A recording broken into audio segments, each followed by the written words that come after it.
coming, you better watch out. I'm gonna cause you a problem. I'm bad with my dog. I got the devil.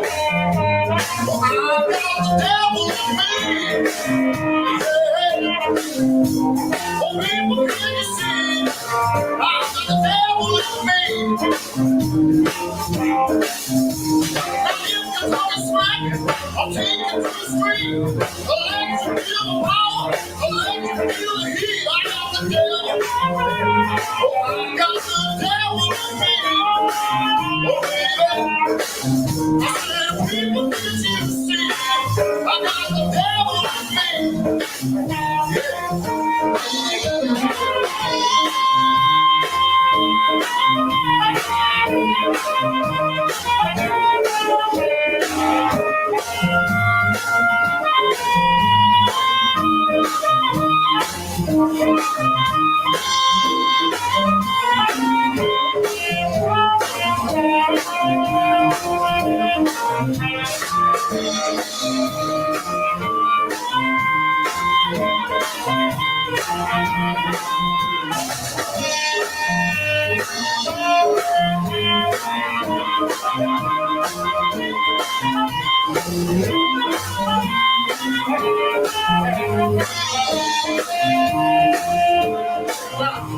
Don't tell me on my shoulder, don't stare on my toe, don't look into my eyes, cause I'm always go. I got the devil, I got the devil in me. Baby, can't you see? I got the devil in me. Yeah. So take it upon yourself, stay the way. If you don't want my advice, hell, you got to pay. I got the devil. I got the devil in me. Yeah. Oh, people, can't you see? I got the devil in me. Come on, Jimmy.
If you All right. awesome stuff. Welcome, Jimmy. So Hey, thank yes, you. Mr. Jimmy Guiboche, awesome to have you on the show. Good to be Hear here. me now. Nice to have you here, my friend. Thank you. It's good to be here. Yes, yes. Well, Jimmy, a lot of people know Jimmy around, Canada actually for being, one of the great blues musicians, guitar players, all around guy that plays in many different bands and has, I believe, Jimmy and the Sleepers as well. I seen him last year at the Calgary International Blues Fest. Yeah. And I'm gonna be there this year, just kind of opening up with flute and a few things. And it's great to be able to see fellow artists be able to come and share their awesome talent. And I've also seen you quite a few times at different events here in Edmonton as well. So we're really happy to have you here, and thanks for coming in today. Thanks for having me. Yes, I appreciate the invite. You bet. Right on, Jimmy. Why don't we start off? Why don't you tell us a little bit about that video, like where it was shot, a little bit about the band, the sleepers that you're playing with. I did see that you got some shows coming up on Facebook, and I saw Jared Sowen, our mutual friend, is playing a show with you. So that should be exciting. Yeah, well, that video that was recorded. I think that was back in like the fall of 2011. That was at the Yardbird Suite. That was the finals for the Memphis Bound Blues Challenge, the winner of which would go to Edmonton and or would go to Memphis and represent Edmonton in the International Blues Challenge, and that was the finals, and we ended up winning, and Awesome. so we were the first band to represent Edmonton down in Memphis in like February of 2012, and that was that version of Jimmy and the Sleepers with Alex Vargas on vocals, Grant Stovall on the drums, Chris Brzezicki on bass, and Crawdad Cantera on the harmonica. Yeah. Right on. That groove was so. It was just nice. I love the drums and the bass together. They sounded really tight. You guys were all great. It was really good way to start the show. I've never I've heard about the International Blues Competition. Can you tell us a little bit more about that? Because I come from a country world. I've been playing country music for a long time, but I do have friends that have talked about it, and I don't really understand how the whole thing works. Yeah, well, it's kind of like a showcase, a big showcase. Like there's bands from all over the world. I think when we were down there, there was I think 119 bands, Wow. uh, which are all representing their individual blues society back home, wherever that be in Israel or Japan or different parts of the U.S. And so there was 119 bands and I think about 80 solo duo projects. Okay. And so they all just compete. It's they call it a competition, but it's kind of a showcase, and it's just a place for you to kind of just go play your own blues to a bigger audience, and so it's pretty cool. I've been down twice. I Yeah. was down a couple of years ago with a friend of mine, Samantha King.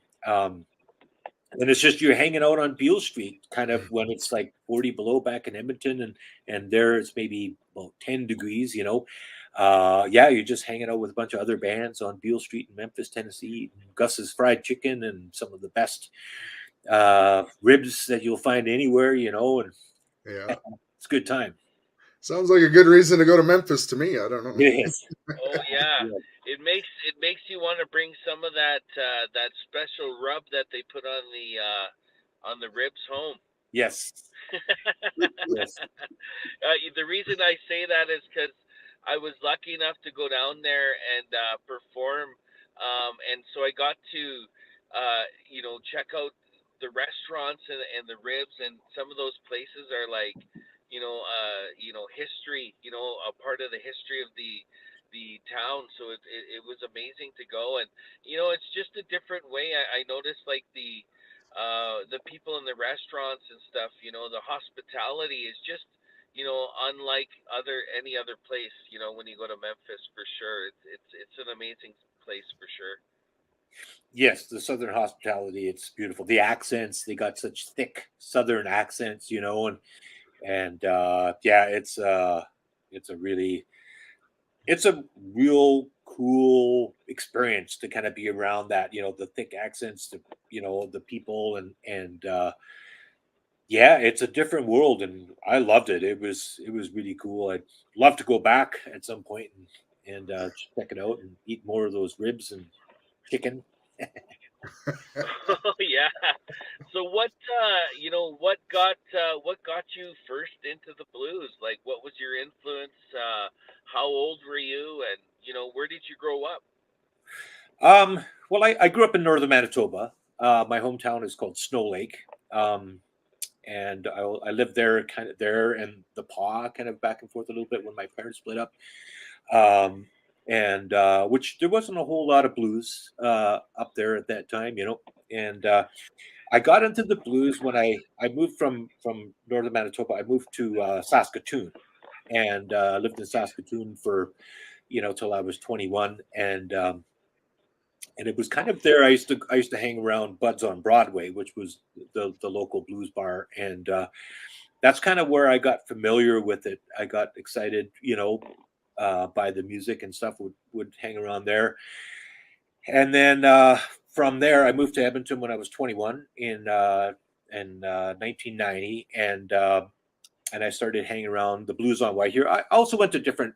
I was into different kinds of music at that time, and but Hmm.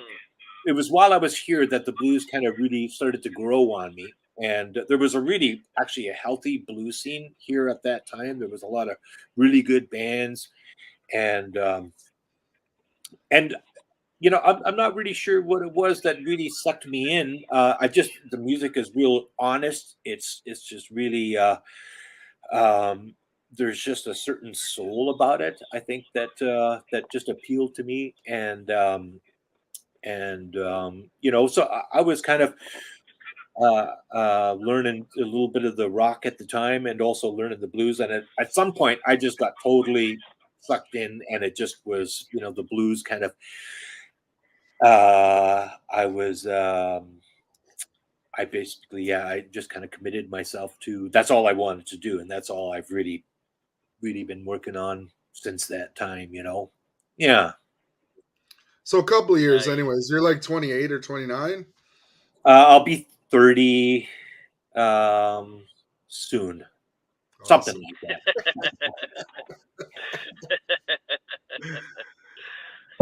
Who inspired you to play guitar? Like, when did you pick up the guitar, and who was the person that kind of inspired you to play? Like for both me and Kurt, both our dads were musicians, and we learned from them. So it's like we have a family connection there that way. But what was it for you? Um, well, I had an uncle that he played a little bit of guitar. He played a little bit of lap steel, but it was on legs a little bit. So he used to play and sing a little bit. Plus, his brother, my uncle Joe, they played as well. So maybe there was a bit of that. Music was around a little bit on that side. But I didn't really see them a lot. But they Yeah. played, and I'm not really sure what um, got me into it. I started playing when I was 17. I was living in Saskatoon, and I had a friend that he lent me a guitar just for. Actually, the first time I ever was kind of interested, I was sitting with my friend Mike in Saskatoon. I was waiting for him to. We were going to have lunch or something one day, and then he was a guitar player, and I was noodling on his guitar a little bit. I didn't know anything about it, and he taught me three things. One was the intro to the old man down the road, I think, or Okay. whatever. Yeah. Na-na-na-na-na-na-na-na. Yeah. Uh, the basic blues breakdown. Ba-da-na, ba-da-na-na-na-na-na-na-na. He taught me that in the full 12-bar form, and then the first four chords to Stairway to Heaven. He taught me those four things, and then he went and took a bath. And by the time he got back, I could play them all, kind of. And Yeah. he was like, "Man, you actually seem to be, kind of have an ability to do this. Maybe you should try it." So I borrowed a guitar from a friend of mine, an acoustic guitar, and started fooling around a little bit. Got a couple of guitar chord books and basic instruction stuff, and then fooled around on that for a little while. And then my dad got me a guitar for my 18th birthday, and then it was kind of from then that I you know, was kind of a fan of the instrument, and started taking it kind of serious, But it was in later years that I really looked at it as a career. But um, so that was kind of the bare beginning. Yeah. Nice. Nice. Is there any other instruments that you play? I play a little bit of bass. Um, and like I play with Billy Joe Green. Up, you guys know Billy Joe Green from Winnipeg, yeah. Yeah. Uh, I just did a little tour with him, actually, a little Alberta tour a few weeks ago. So I play bass a little bit, but guitar is kind of that's been my main instrument, my passion for the last 30 years. Yeah. Right on. What shows do you have coming up in the Edmonton area? Well, I'm playing tonight, actually. As a matter of fact, I'm playing at the Newcastle pub with my good friend Pete Turland, uh, and with Lynn Wells on bass, Scotty Anderson on drums, and then on Saturday I'm playing at a place called the Hidden Valley Stage, which is it's kind of it's about 10 minutes um, southwest of the River Cree Casino, I guess. And that's with the Sleepers, and that's with Jared Sowen. Actually, he's going to be Awesome. singing with us for the first time in maybe 10 years or something like that. He sung with us little bit in the past, and I really love his singing. I love Jared's a good pal of mine, and well, I'm kind of Yeah. excited about that. That's going to be our first show with him back, and then we have some other shows a little bit in the summer as well. So this is kind of our first show with him back in in the singing chair. Yeah. Nice, nice, Nice. nice. So how did you meet Jared? Well, I don't remember specifically. Actually, it was a dark day, and just I won't be back with it. I don't really remember specifically when or where I met him. Just around the scene, like, you know, Yeah, Jared, when you yeah. hear him sing for the first time, it's pretty much I was an instant fan. Just love what he does, Yeah. and his fire and passion. Like he's a real deal, uh, you know, uh, singer, and so I don't really specifically remember where I met him. It might have been at LB's or something like that, maybe 15 Yeah. years ago or something. But so I've known him for, like I said, a good 15 years or so. And but I don't really. Maybe he might remember. I'm not really sure, but yeah. But we've been friends since that time, and played a little bit here and there, and when we get a chance. And looking forward to Oh, Saturday. I think we've all had a Jared story in our times with music and traveling and being on the road.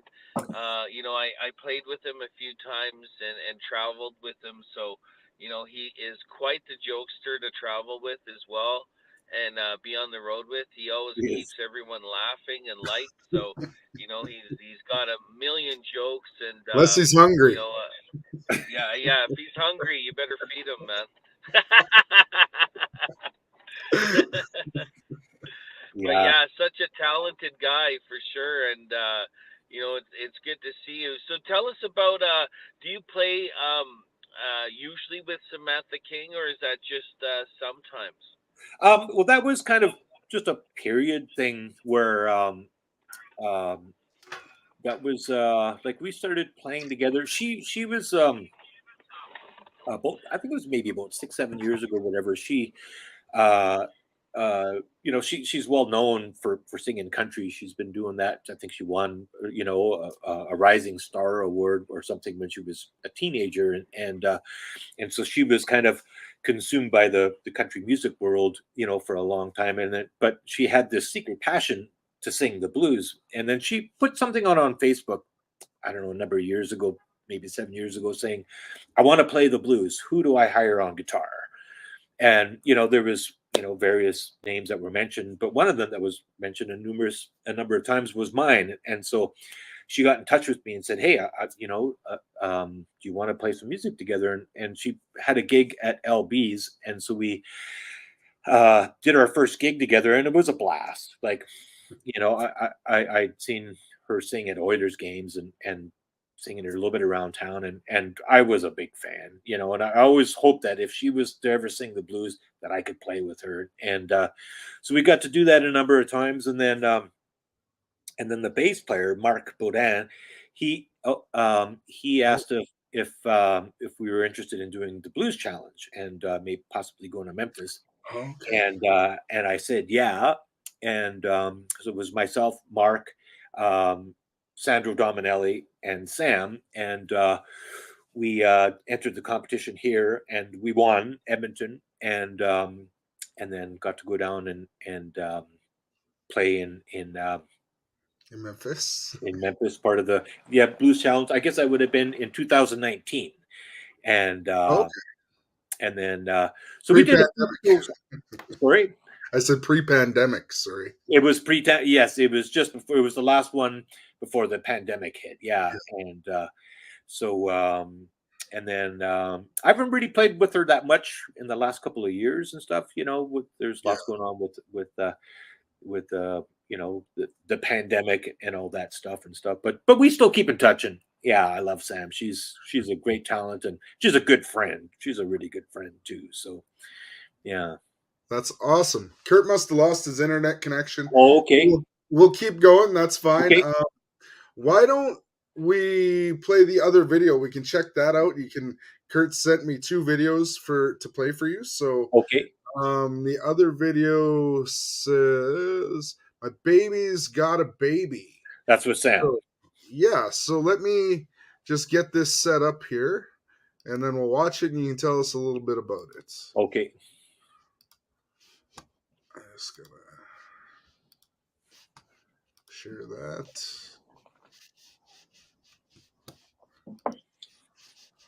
Hit play. Actually,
Abusers.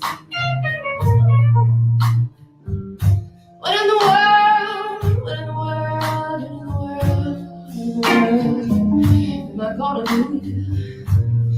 My baby's got a baby.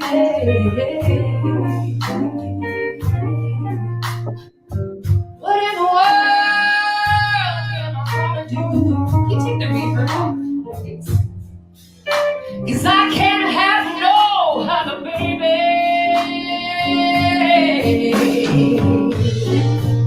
I'm messing around with you. I can't stand you being gone.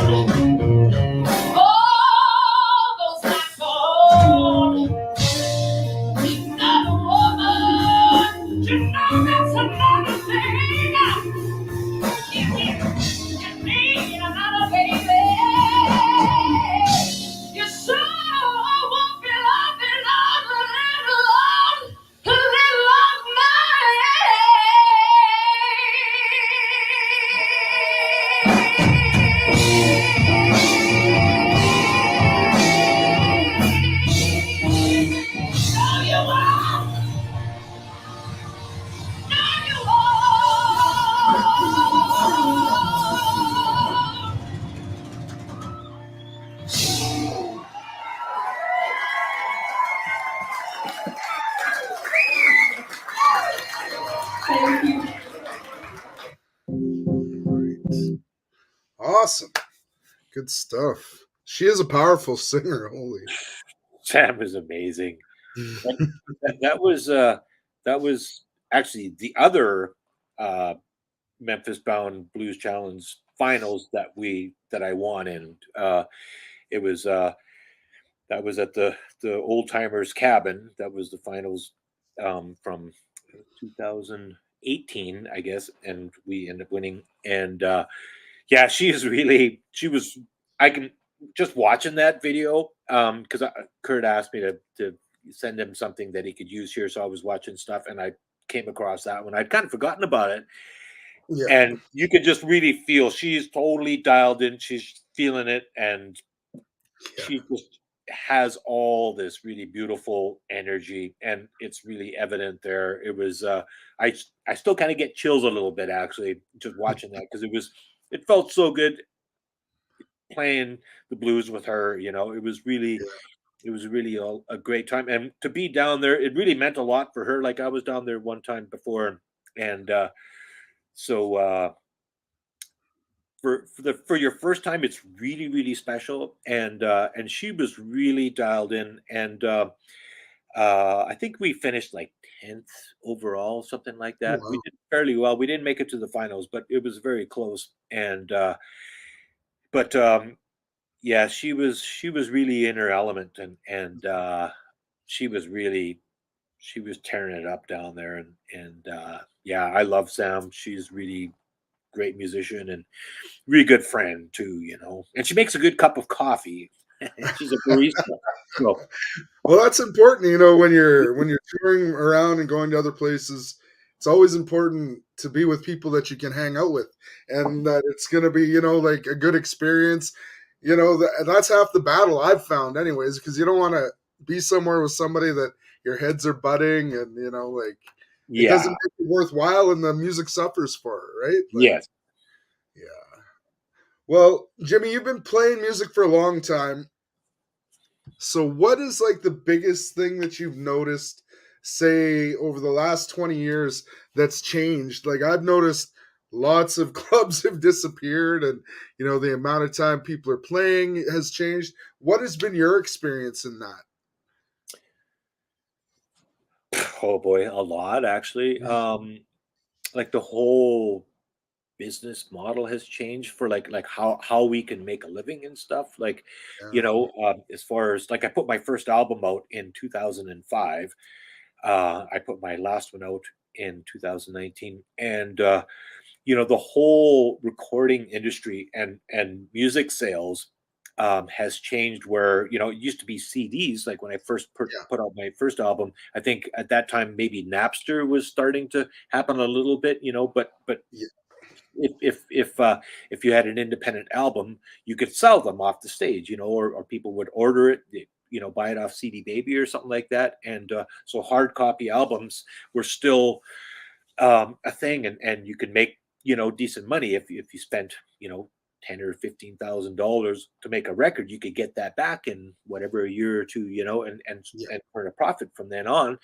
And that has all really changed a lot, where it's all digital, and with what's happening with the digital world, and how little we make. Our music is being sold at a price that's determined by somebody else. Our music is being valued by somebody else's um, say, and our CD sales are lower. So there's that side to it. And I think locally, um, and maybe I'll get into a little bit of trouble with this, but I find there's a lot of jams, I feel you with that. and it's okay. So and it's fine. Like when I was starting, I used to go down to the Blues on White Saturday afternoon, and that was your time. That was where you cut your teeth. You waited your turn, and then when you got your chance, you just played as good as you could. Just to because you didn't get a chance till next Saturday, and if it wasn't good, then you went home and practiced and worked on things. And that was and then nowadays there's jams all the time, and there's a whole jam culture. And I'm not saying it's necessarily bad, but there's less gigs, and there's I think 30 jams in Edmonton in a week, and there are some good gigs out there still. There's the Newcastle, the Blues on White. There's still places to play and stuff, and there's new places like Soho that's popping up and stuff. Yeah. There are places to play and stuff, but that's what I found is the jam scene has become kind of front and center, and there's less gigs and um, and for me it was like I wanted to play gigs, I wanted to play shows, I wanted to be out, and then and get better, and play better shows, bigger shows like the Edmonton Blues Festival. I've played there a few times. That's kind of what I want to be doing, and so I had kind of to set my sights higher and imagine, something bigger than the jam scene, and for some people that's fine, that's cool, but the more jams there are, the less gigs there are, and I think maybe Right. that's not so good. So I think those are the two biggest things off the top of my head, that that how things have changed in the last 20 years or whatever. That Well, yeah, what I noticed, like my dad made a living as a barroom musician, right? Like, so he played from like 1968 until like 1990. Well, he was playing up until 2014 with me part time, like still weekends and whatever. But he played 6 nights a week from like 1972 to 1984, right? right, yes, So he saw this transition, and I saw it as a child of where guys could go out and make a living playing other people's songs, but playing with a group of guys, they could go out and they could make a living at that, right? He was right, able to raise a family. Obviously, he fed me very well. So, I mean, like, he was able to do that. And then when I kind of started playing in the 90s, most of the gigs had moved away from 6 night gigs to like back threes and, weekend gigs and stuff like that. And then now we're in a culture where it's more directed at original music, which is fine for me because I'm recording and writing my own stuff now. But it's like this brain transition for me where I played covers for so long and we would charge a certain amount of money to play a cover gig, but now I'm going to go play originals and I'm only going to play one set, and what do I charge? And like it's just like you said, the whole business model is completely different than what it was when I started, for sure. So I think right. as musicians, we have not only do we have to learn all the music, but we have this huge learning curve when it comes to like business and bookings and shit like that. Yeah. Yeah, well, and I think many musicians are not, and myself included, are not the best at the business side. Like Yeah. there's really a whole lot to do. Like you could be, if you're getting into publishing, all that kind of stuff. There's maintaining websites, social media, all that stuff. And then getting gigs on top of that. And if you want to write music and record music and rehearse, and your own personal practice time, things like that. Like it's really, there's a whole lot to it. And I tend to, you know I always play my guitar. That's kind of, Yeah. and that's, I always try to, keep working at that, practicing that, and try to develop that and stuff. And uh you know I think some of the business, I think my website is actually maybe a little bit out of date right now, because um Apple had they changed their the iWeb. It's not, hopefully I don't get you in trouble for saying this, but I can't update my website because they stopped updating Oh, iWeb, and so my website is a little out of date. Anyways, so the business side, many of us are not the best at the, yeah. looking after all that stuff, and you know um we just want to play, get out and make some racket, and but I think maybe I'm getting a little better at the business side, as I get a bit older and stuff, and I've been doing it so long now that it's not, when you're a greenhorn and nobody knows who you are, you have to beat down on doors a little bit. Um, I've been around now, so but people know a little bit who I am, so it's not a total cold call if I'm, reaching out to somebody or whatever. So um and but it has changed a lot. It certainly has. Like you were talking about back the 6 night gigs. Like Yeah. I've heard stories about back in the 70s, guys could be playing in a band in Edmonton doing covers, let's say, and Yeah, could be playing 8 6 night gigs just in Edmonton and be working, like 48, 50 weeks a year just in Edmonton alone and yeah, making enough money that they could, help support a family, yeah, and maybe not buy a BMW or a Porsche, but you could yeah, have a van and maintain it and stuff like that, and yeah, you're referring to the back threes. That's what it was, when I was kind of starting. You do a back three Thursday, Friday, Saturday, and then it yeah. became Friday, Saturday, and then it's just Now it's either Friday one. or Saturday. Now Yeah, it's Friday or Saturday, yeah, and what you talk about, with a lot of them being more geared towards original music. I think maybe that's cool in some ways, because I think like I love playing Muddy Waters and playing Howlin' Wolf and Elmore James, all that stuff. That's what I yeah, cut my teeth on. That's where I learned to play it, and I love that stuff. It's deep inside my heart, but I also like to play my own stuff, and I love writing and but when you're on a gig playing your own music, there's something really special about that, and more satisfying and gratifying, personally, that you get to do your own music, and yeah, it's kind of special. So and that you've been able to get like 3 or 4 other guys to invest into your music as well, right? Like when you get guys to come out and play it and they spend the time to learn it. I mean, that's a gratifying experience too, because not everybody has the patience to learn other people's music. right, yes, exactly, yeah, you bet. What happened to Kurt? You know what? His internet went. He didn't message me. I'm gonna message him right now, just real quick, and see Okay. what's going on. But we started talking, so I forgot about Right. it. I'll just see where the hell he is. Not that I'm enjoying talking to you for sure. Yes. Yeah, no worries. We usually have a third person too, Chelsea, but she's playing in Quebec tomorrow, so she was on a plane today. She's on Oh, some okay. reserve. I can't remember the name of the reserve, but it's somewhere in Quebec. She goes I think every year she plays their little festival out there, and yeah, Oh, so okay. she has fun with those. She gets all kinds of gigs like that from like she's got like 74,000 followers on Facebook from like posting videos and stuff. Oh, So okay. like she gets taken to different indigenous communities all over Canada. They invite her out. She just comes and sings a few songs. Like she writes her own songs too, but she does covers, and she usually takes another person and they do like a 45-minute show, but they pay her pretty well. So she Oh, okay. likes it. Yeah. Actually, I watched yesterday's podcast, or maybe it was Oh yeah. two.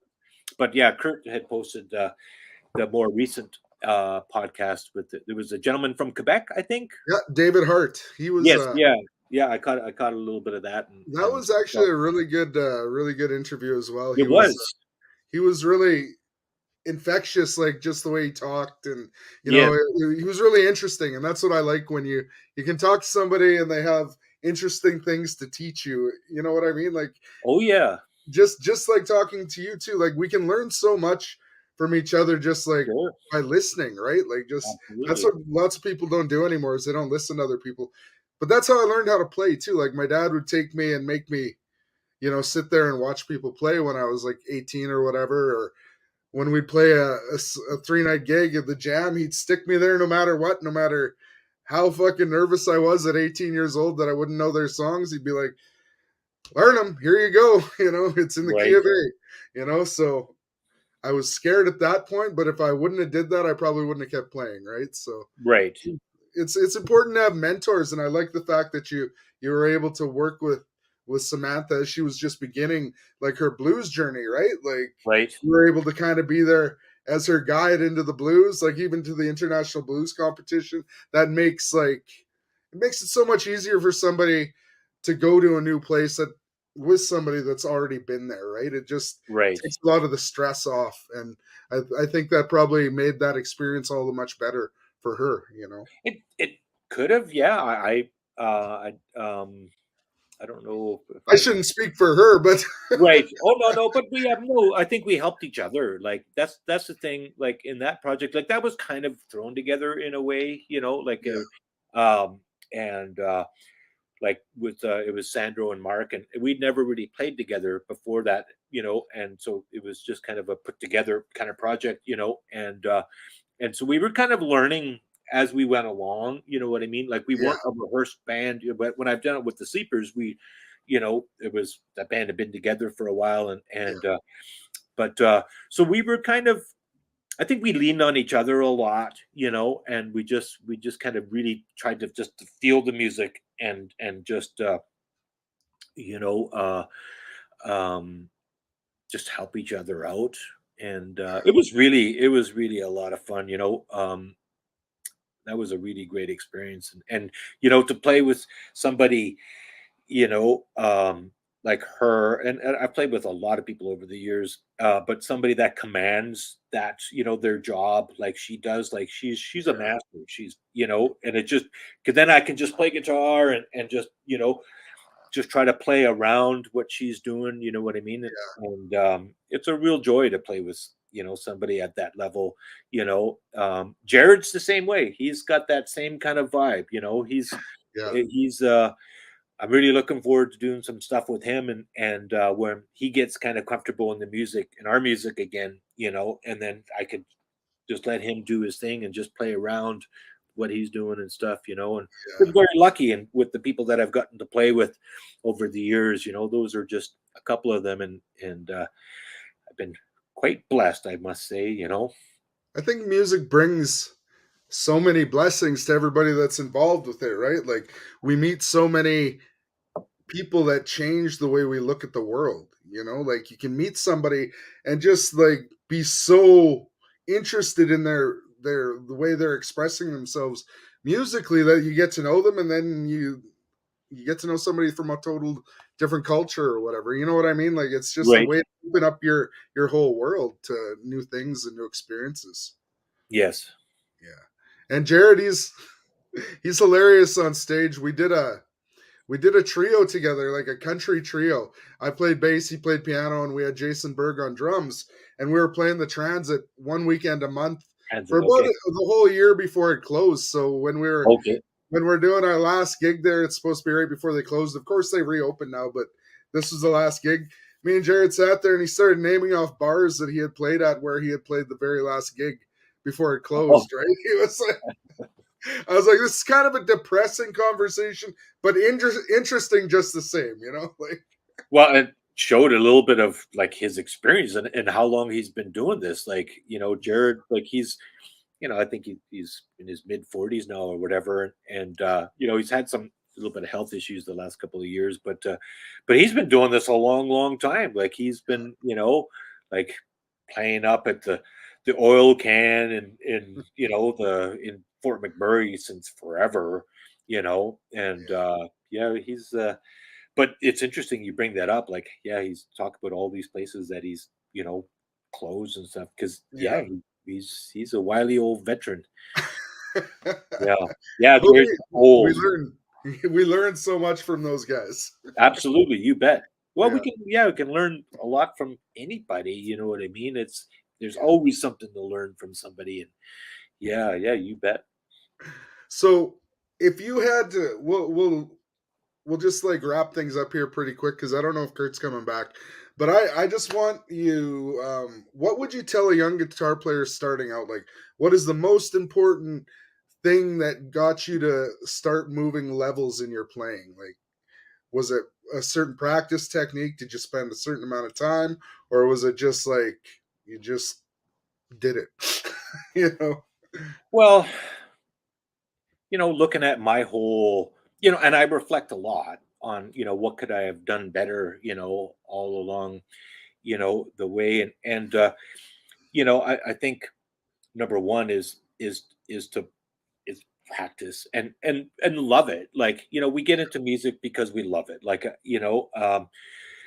like, yeah, sure, maybe you want to meet girls and stuff when you're, 19 years old and nervous and stuff. You want a way to kind of, beat people, but really, it's about the love of music, and so I would say, work hard, practice, maybe get lessons, from someone, and if there's somebody, older that you can learn from, to try to get, some knowledge from them, some, tips and stuff.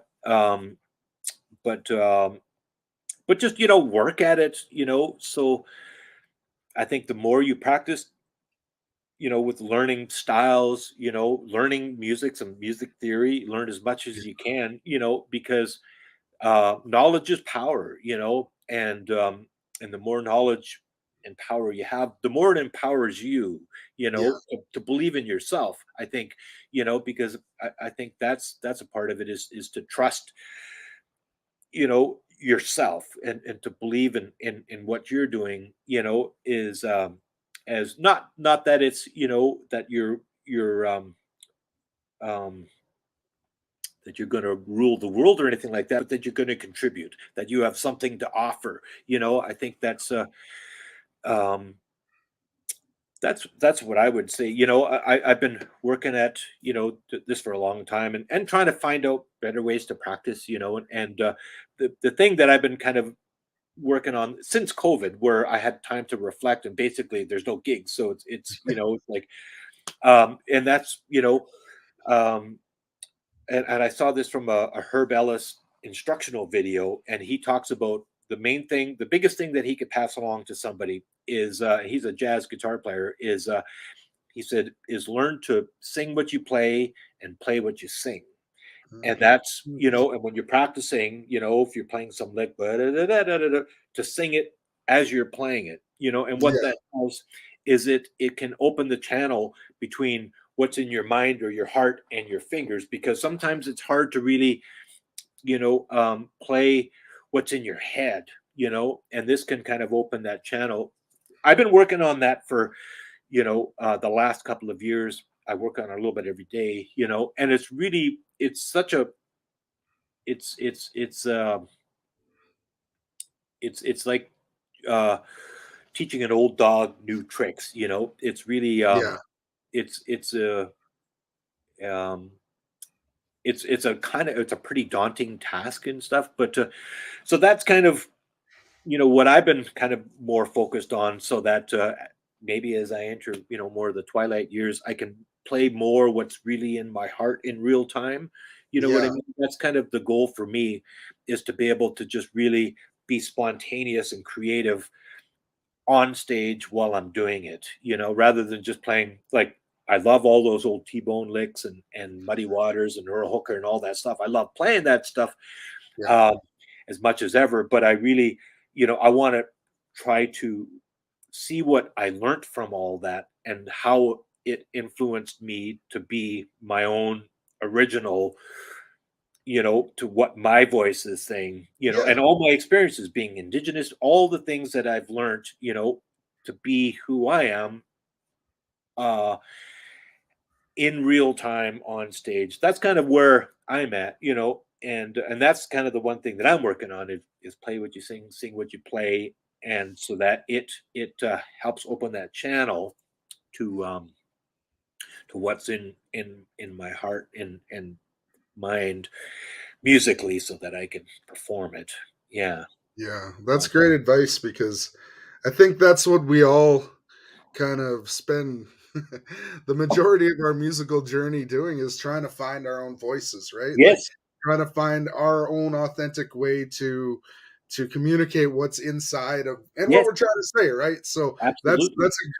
that's great advice for younger people, because that's kind of like something my dad taught me when I was first singing. Is like, quit trying to sing like whoever else, figure out who you are and sing like that. Like, and Absolutely. that's probably the best advice he ever gave me. So, Absolutely. well, Absolutely. Yeah. Jimmy, this has been awesome. Like, I'm sorry Kurt ducked out. I don't know what happened with his internet. Oh, that's fine. It was good to But talk to you. yeah, no, it's great. And I'll be looking forward to trying to catch one of the sleeper shows here this summer. I'll keep an eye out for you.